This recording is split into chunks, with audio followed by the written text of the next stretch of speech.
Hello, my little chickadees, and welcome to another episode of Strong Brain, a podcast about navigating life with resilience. Today, we're going to be doing something a little bit different. We're going to be talking about and giving a review of the film Moxie, directed by Amy Poehler. So, for those of you who haven't seen the film, I just want to give a little bit of a synopsis.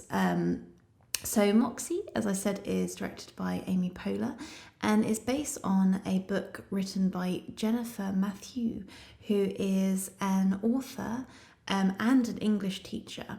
So she kind of has first-hand account of, life in the classroom and, what it's like growing up as a teenager. So while writing this book, she commented that she wanted to focus on joy and liberation. These were her driving themes, which totally come across in the film. Moxie is a coming-of-age film where young girls explore their boundaries and self-empowerment. This is the kind of film that really gets me fired up. I just felt very I had a lot of emotions basically at the end of this film. And I felt there was a lot of moments in there where I was like, yes, that happened to me. I recognise that. It felt very true to a female experience, especially a young female experience. So like I mentioned, I really resonated a lot with the treatment of the young girls. And there was just when you suppress your memories from childhood of the ones that were just confusing at the time, or you just don't think on it because it doesn't do anything to help think on it. So there's a young girl who is basically sent home for wearing a strappy top. And the point is made in the film that there's another girl sitting beside her who's slightly more flat-chested, who's wearing the same top but isn't sent home. So it's kind of this, over-sexualization of girls and body shaming them. And that really did trigger a memory in my mind of when I was back in school. And at the time, I loved wearing my nan's old 1950s clothes. And I had this dress which had sort of quite slim straps, but it was quite a high neck, sort of square neck at the top. And I wore that in sort of sixth form, so probably would have been about 17, around that age. And I remember just, walking up the stairs to my lesson, and I got sort of accosted by one of the teachers coming up the stairs, who was a female teacher. And she basically just looked at me and was like, where is your jumper? Why are you wearing this, kind of thing? And she's like, you aren't allowed to wear this. You must find, a cardigan or something to cover yourself up. And I remember just feeling so attacked at the time, and what I was wearing was completely appropriate for, a school environment. And I really just didn't now looking back on it, what felt awful at the time is that she was putting the onus on me for people not to sexualize me, where actually it was no, it is the job of adults and the teachers not to look at me in a sexual light. They are there to fundamentally protect me and also, teach me. But that protection bit, I always feel, is kind of put on a lesser scale a lot of the time. And you're like, no, this is an environment for children and they should be fully protected and not sexualized in any way. So yes, there's definitely moments in that, and obviously just the bum slapping and not getting the recognition over male counterparts and that kind of stuff. There was just a plethora of things in this film that I was like, yes, this resonates a lot. Secondly, I really liked that they demonstrated how to actually get power, how to find your voice, what that actually might look like, but also the struggle of finding your boundaries, not doing enough and also going too far. The main character, Vivian, writes a zine, a feminist zine that she basically leaves around school. And this is all started by a list that gets sent round about who like the hottest, most bangable girl is, who's got the best ass, who's got the best cleavage, that kind of thing. And she kind of just sees the treatment of other girls around her, and particularly a new girl who is being taunted and harassed by the handsome jock of the school. And she wants to kind of protest this, and she feels this inner anger and wants to kind of she doesn't know what to do basically with this feeling. And talks to her mother, who's played by Amy Poehler, who's also, as I mentioned before, the director of the film. And she mentions that back in the day when she was a teenager, like she was all about feminism and protesting and standing up for what you think is right. And she finds this old suitcase full of all this like amazing zines and memorabilia of female empowerment and begins her own. For a lot of the film, Vivian feels like this scene isn't doing enough. As hard as she tries, it's still not making an impact, and the school is still favouring these kind of douchebag guys, and the people in power just aren't listening to them. They're not getting the support from the principal, and she just wants, to brush everything under the carpet, essentially. So this leads her to become more and more radical, in a sense. And there's a point in the film where it leads to more like vandalism of school property and expulsion of students. So that's kind of what I was referring to earlier, of just exploring that boundary and like what momentum is enough and what's too much. So it did sort of depict that you can go too far with things, and maybe those kind of pure rage emotions, which we've all had, maybe there's a point where we reflect on them and we don't actually feel as good about that raw anger in that moment, and wish there was a more constructive way of getting the things we want and equality. I think also with that momentum, it just made me think about the character of the mother. So we know that back in the day she was, very feisty and feminist and, not afraid to stand up for herself. And then we see her mother now, who is a single mum, and is feeling quite lonely, and meets a guy in a supermarket and goes on a date and has what seems like a really nice relationship flourishing with him. But she doesn't share this with her daughter, and there's kind of a lot of secrecy in that relationship. It's really interesting to see the momentum of a cause. So what I mean by that is it takes a lot of energy to keep your boundaries, to keep pushing and keep drilling in this message of equality, because you are fighting like a real system of sexism a lot of the time, and a lot of it is invisible, and there's been leaps and bounds of progression, which is fantastic. And I think more and more people are wanting equality and seeing the benefits of equality as well. So I found it really good that she wasn't still that same young rebel pushing and, really fired up and energy, because that can be so exhausting.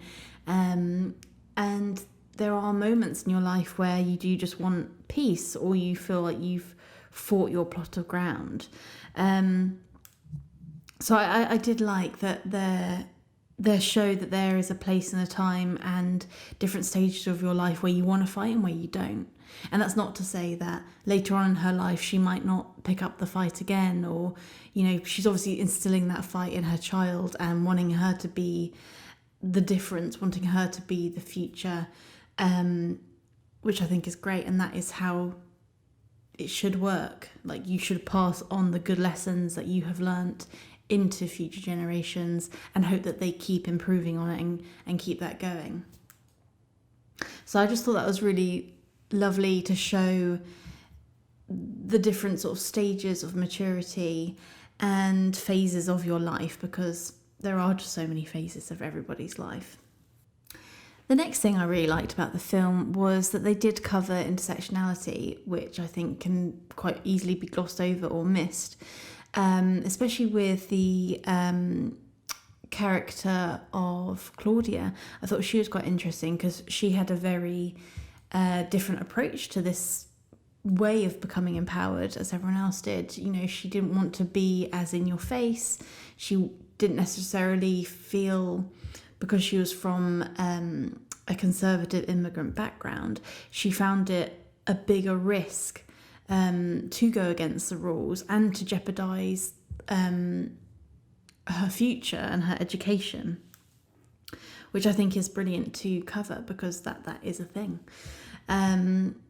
So that was really interesting. And I just felt overall like it covered a lot of different groups of people and there was good diversity. I think a lot of films fall short of this a lot of the time, and it felt very considered in this film, which I think was great. I think also just with this questioning and consideration of life in general, and also questioning things that are, because I think it's very easy to, I think a lot of people want to fit into society and don't want to go against the grain. They want to be liked, all that kind of stuff. But there are things that we do that are insensitive or might need questioning. For instance, like I thought it was nice that they dropped in there, like, is it okay to have a Hawaiian themed party?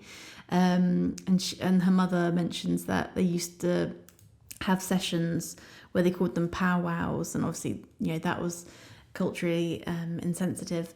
So I thought it was really nice that it was like, the film isn't saying you have to do things perfectly, you have to be a perfect person. It's all about like learning from your mistakes and then correcting that behaviour.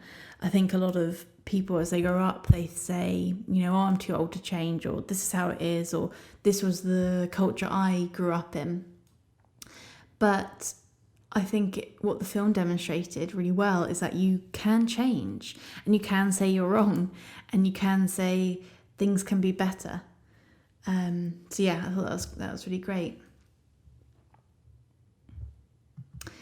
Another thing that I liked about it was the male solidarity. So it did actually show the downside of the kind of white male privilege, and the implications of like sexism in high schools. You know, the things like the list of the girls and who has the best cleavage and, you know, all that kind of stuff. So it was really nice to see the male students, or some of the male students, also on the side of this zine, and equality. And also I liked the arc of the English teacher that they had, who basically wanted to wash his hands of the situation and didn't want to get involved, to then supporting it towards the end of the film. I also felt overall that the film, I feel like a lot of sort of high school films can feel like they're written by adults, whereas I felt like there was a lot of moments and a lot of conversations where it felt like a young person had written it or was saying it, or it felt like very much the language that like young kids would be speaking in, instead of like a Dawson's Creek moment where they're all like speaking in prose. Yeah. So those are the key points that I thought were brilliant about the film. But there are moments of the film that I thought could have been handled better, or maybe like delved into a bit more. So the main one for me was, so there's a point in the film where it's kind of like a crescendo of emotion, where the life of the mother and the life of the teenage daughter, there's basically a lot of secrecy going on. So the mother's dating this guy she meets in the grocery store, and she and the daughter is on this, you know, feminist empowerment, finding herself, finding her sexuality kind of journey.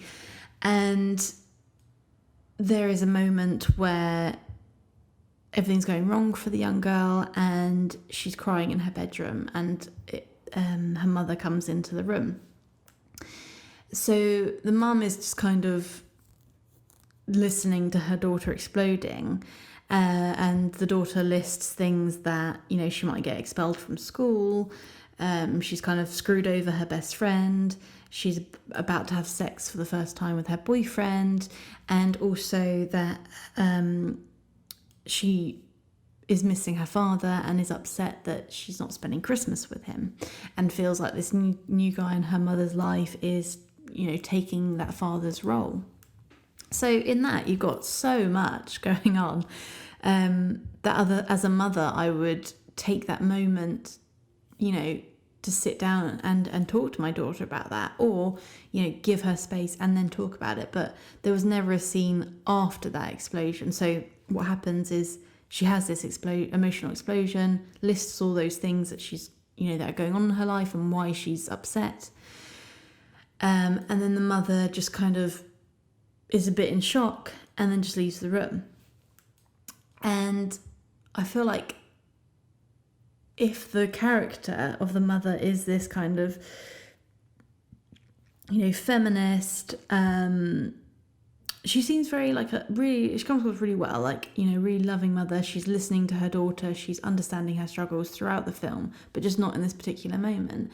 And I just feel like it would have made more sense for that character to have sat down with her daughter, to given her advice, and also to sit with her in it. I think that's really important, and just say, I'm hearing you. Like, these struggles are valid, and I'm always here for you to work through them. So yeah, and I think in particularly her daughter saying, I'm having sex for the first time. They could have had a clip where her mum might have just left her some condoms. It didn't, you know what I mean? It didn't have to be like some really big dramatic, this is what sex is, this is what happens, blah, blah, blah. It could have been, that would have been great to have a more a frank conversation about sex and all that kind of, the risks involved and all that kind of stuff. Because I think that's all part of the empowerment of children, especially with female empowerment. It's great if women can own their sexuality and feel comfortable to say what they like and what they don't like, and to say no, and that whole issue of consent, and also being safe within your sex, having that protection, whether that is pills and condoms, all that kind of stuff, that is important to raise, I think, in a film like this that does explore teenagers having sex. Yeah, so I just thought it was a missed opportunity, and it just didn't really feel like it rang true with the character of the mother, who we have come to expect to be quite frank, to be open with her conversation, and to be more knowledgeable about the struggles of feminism and potentially what her daughter was going through. So another thing that I don't know if anyone else felt like this. I'd be interested to know, in the comments if anyone else had the same vibe here. But there was moments where the boyfriend who Vivian ends up with, who's called Seth, there's a lot of moments in the film where I had in the back of my mind, is this guy too good to be true? Because he just seemed, really kind, really genuine, and he had her back when she was putting this magazine together and wanted to kind of spread it in the boys' bathroom as well, and pass it around the guys to get them on board with it, which is obviously great to have that allyship.